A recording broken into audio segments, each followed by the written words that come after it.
Olá, queridos alunos, queridas alunas, tudo bem? Vamos estudar um pouquinho agora de agravo de instrumento. Vamos ver os aspectos teóricos importantes do agravo de instrumento na telinha aí para vocês, tá? Primeiramente, já seguindo ali o padrão, os dispositivos legais importantes, 995, que vai tratar do efeito suspensivo, 1015 e 1020, artigos mais específicos do tema agravo de instrumento. Beleza? Seguindo lá então, conceito e cabimento. Quando a gente fala em cabimento de agravo de instrumento, um primeiro aspecto que a gente tem que entender e que acaba se confundindo com o próprio conceito, então eu teria aqui o que? Um recurso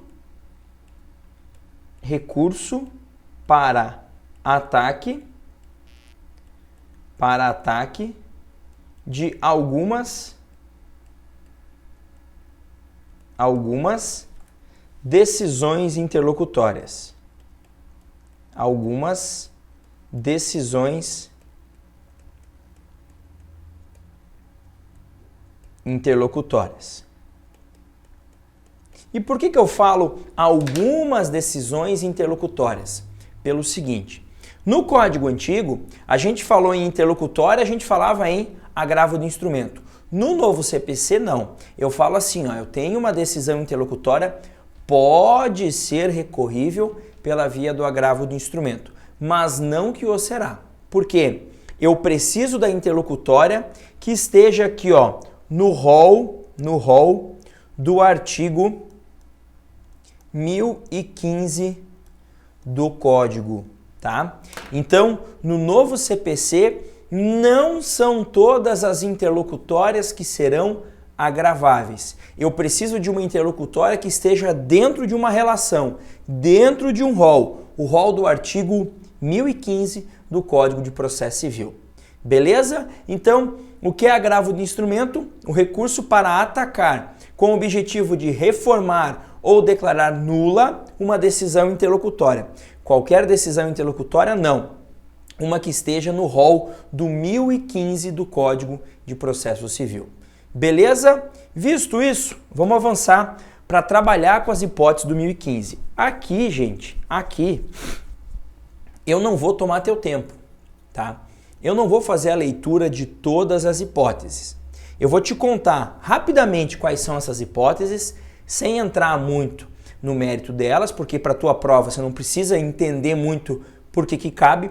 Você tem que saber que cabe, mas eu não vou decorar, não precisa, você tem acesso à lei na hora da prova, só que o que eu vou mais destacar é isso daqui, ó. É isso daqui, ó. A tal da taxatividade mitigada.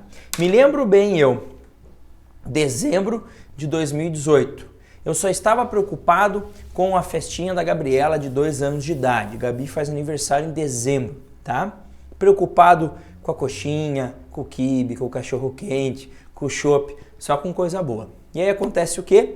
O STJ resolve decidir essa questão. Que questão? A questão que chegou no STJ é a seguinte.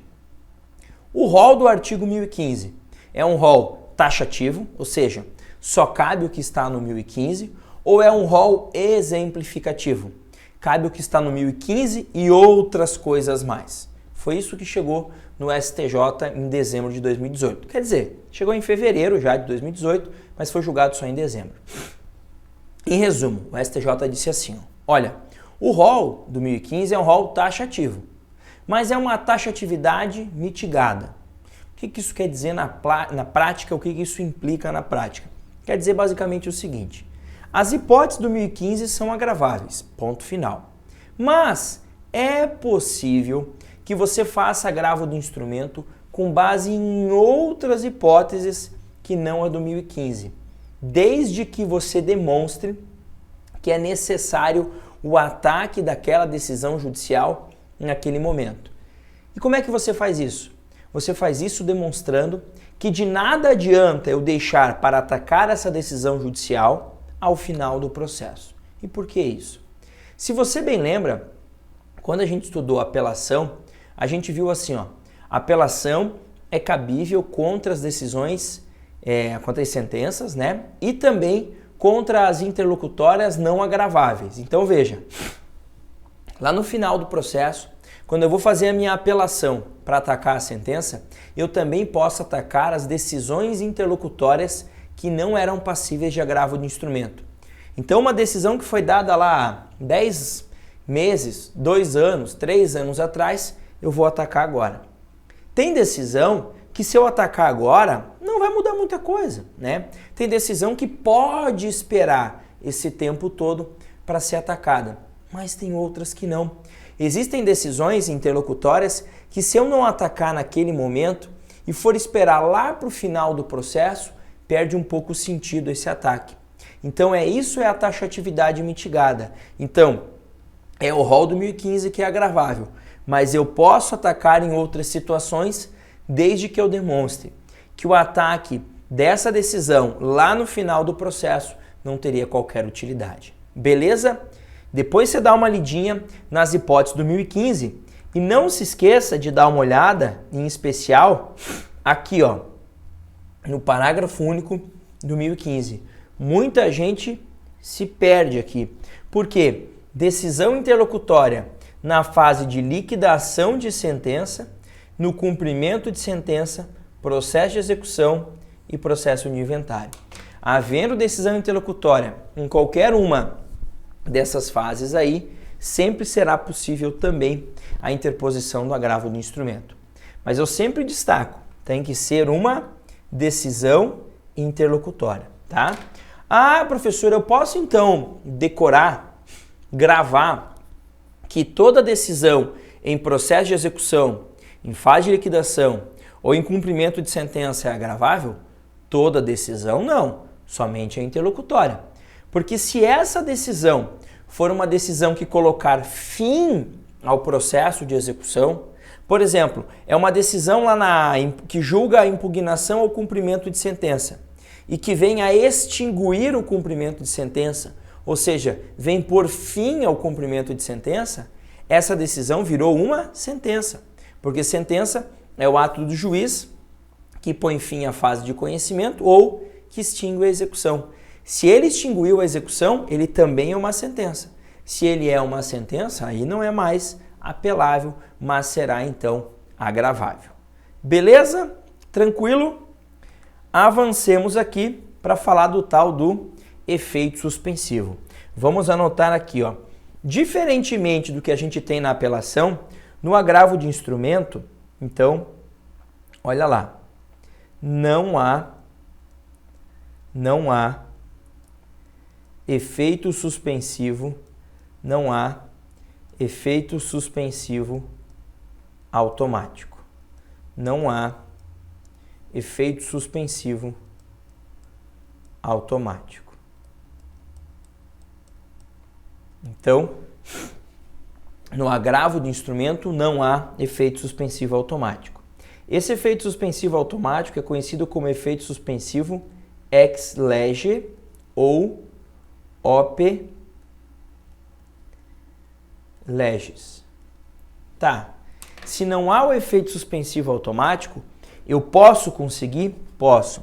Mas aí esse efeito suspensivo aqui, ó, ele será concedido por decisão judicial. Por decisão judicial. É aquilo que a gente chama de efeito suspensivo op legis. Então, eu apresentei o agravo de instrumento contra a decisão, ela não para de gerar efeitos. Mas eu posso obter uma decisão do tribunal, lá por meio do relator no tribunal, e ele dizer, está suspensa a decisão. Ou seja, ele conceder o efeito suspensivo nesse caso aí. Beleza? Tranquilo? Agora, o que eu preciso? Tá?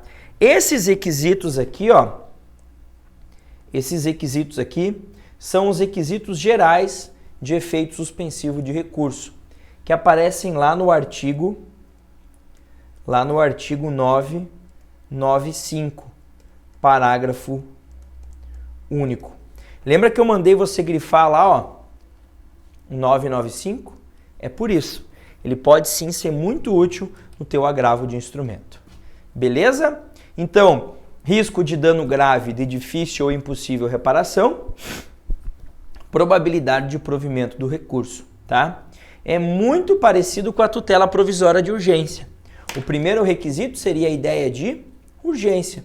O segundo requisito, a ideia de probabilidade do direito. Beleza? Tranquilo? Esse é o efeito suspensivo.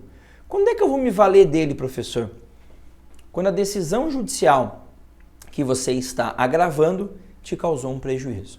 Então, você não tinha prejuízo nenhum. Você estava numa boa.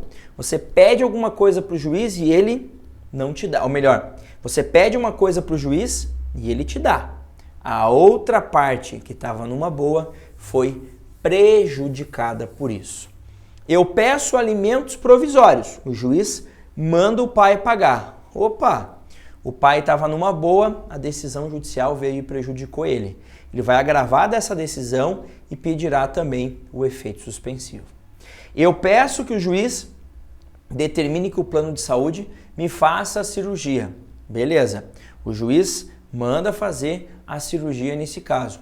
O plano de saúde que estava numa boa agora vai ter que pagar uma cirurgia. Ou seja, o plano que estava tranquilo agora teve um prejuízo. O plano vai apresentar agravo de instrumento e vai pedir para o tribunal suspender os efeitos da decisão.